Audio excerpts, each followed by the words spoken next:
Being the sole Saturn owner in a school full of PlayStation kids back in the day was pretty rough at times. I'd face frequent ridicule from my so-called friends for my console's generally inferior versions of multi-platform games, its inability to do proper transparency effects, instead opted for this horrible netting or mesh effect, and a perceived inferior library of games.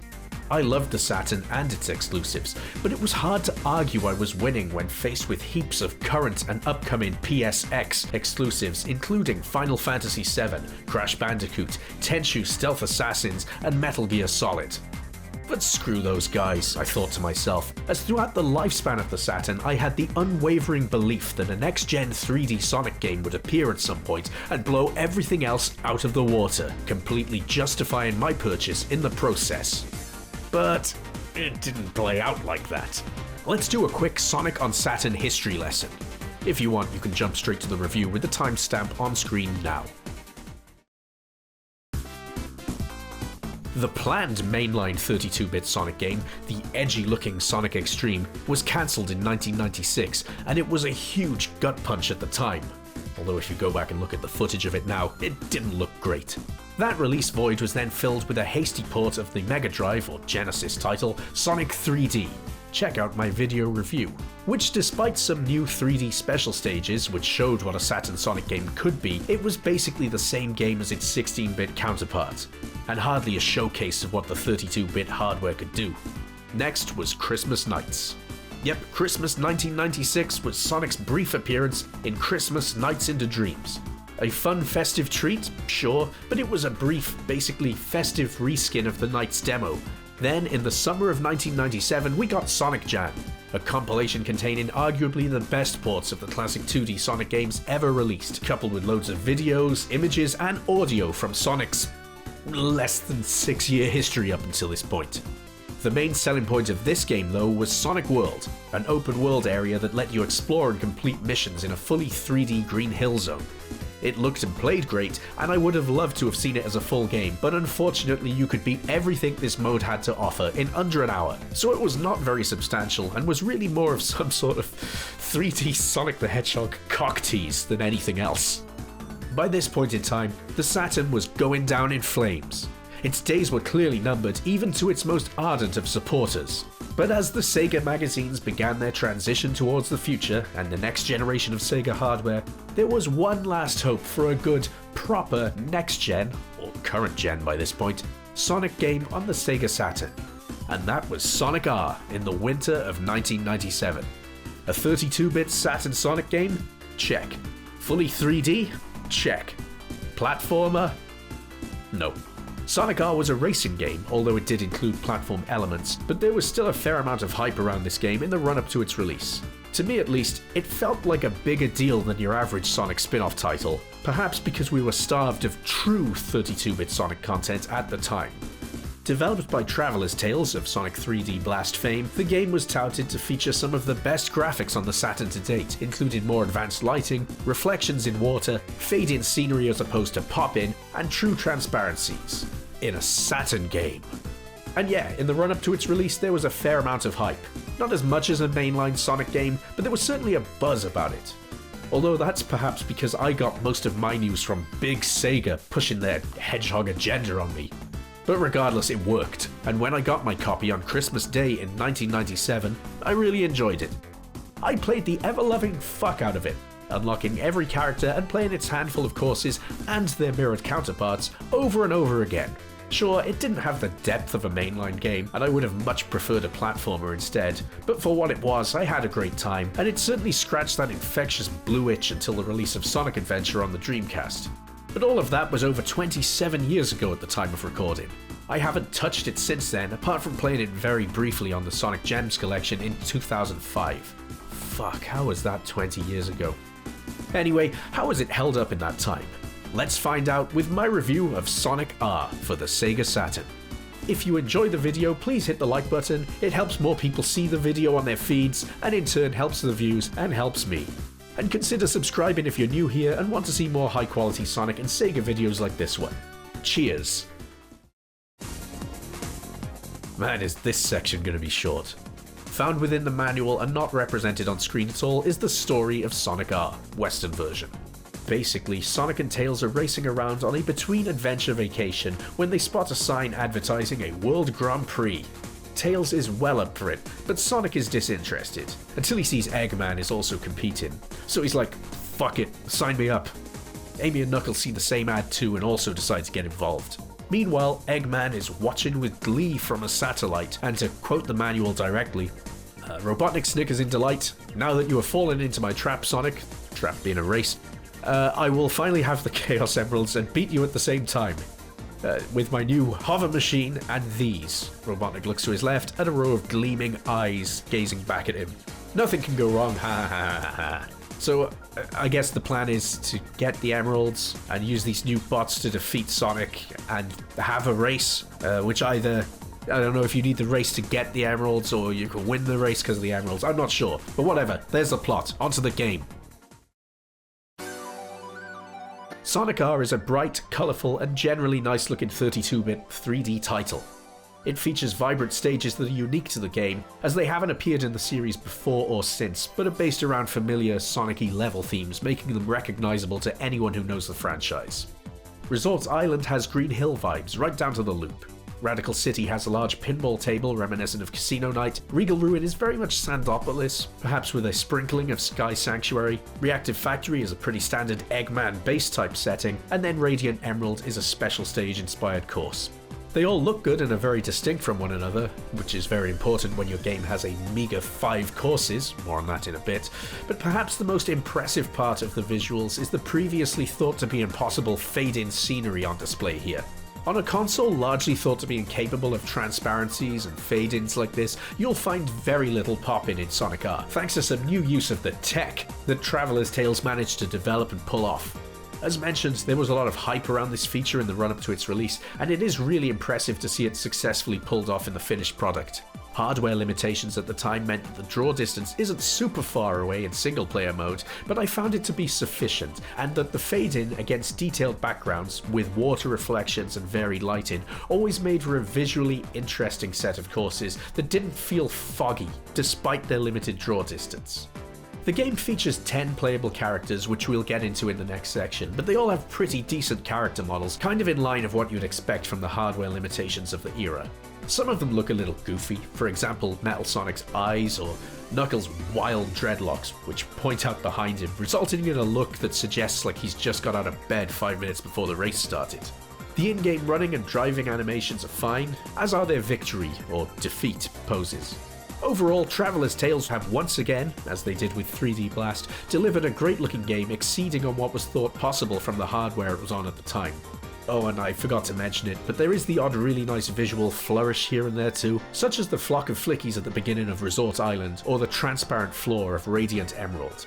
The main issues with the presentation are common problems with games of the era. For example, colliding with a barrier will make it clip away, probably to stop it blocking the view of the camera, but that can be disorientating at times.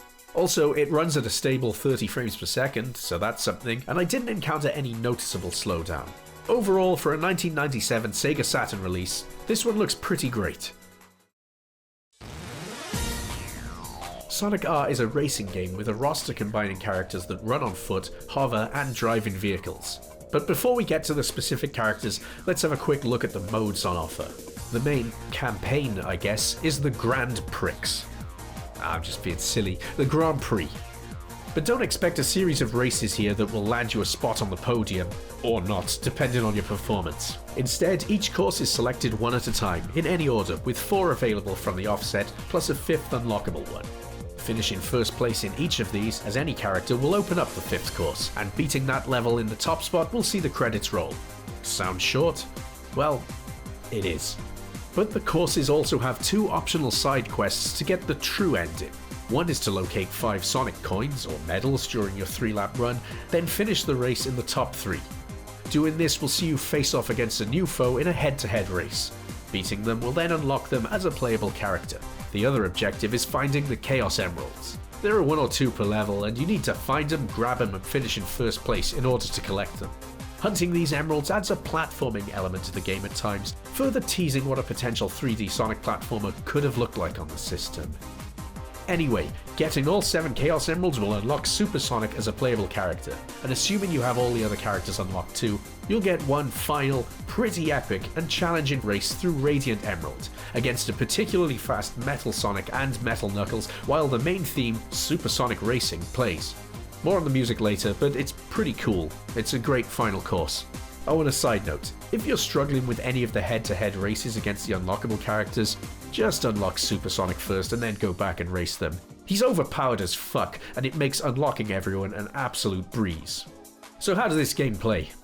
Well, your initial impressions will likely be, what the fuck?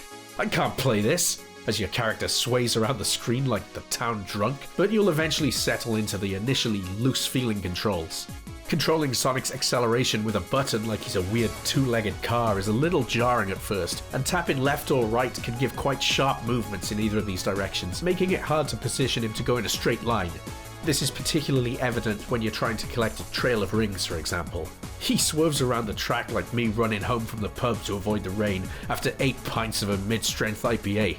You can also make the running characters run by pressing up on the D-pad too. But as this is a D-pad rather than an analog stick, this doesn't really work too well, especially considering you'll also be turning with that pad. Characters can also brake and turn sharper by leaning into the turns with the shoulder buttons.